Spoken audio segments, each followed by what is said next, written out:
সাতক্ষীরার আশাশুনি উপজেলায় অভিযান চালিয়ে মানবদেহের জন্য ক্ষতিকর জেলিপুশ করা ১,৫০০ কেজি বাগদা ও গলদা চিংড়ি জব্দ করেছে র্যাপিড অ্যাকশন ব্যাটালিয়ন র্যাব-৬ সদস্যরা।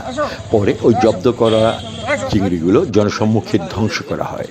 বুধবার বিকেল ৪টার দিকে উপজেলার মহিষকুড়া এলাকায় গোপন সংবাদের ভিত্তিতে এই অভিযান চালায় র্যাব, মৎস্য বিভাগ ও জেলা প্রশাসন।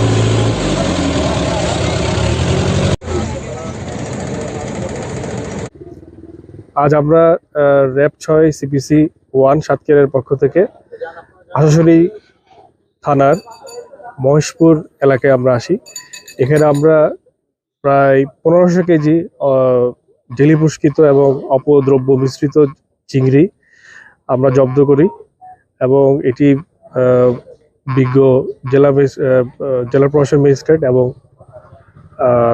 আমাদের যে মৎস্য কর্মকর্তা আছেন তার উপস্থিতিতে আমরা এটি ধ্বংস করি।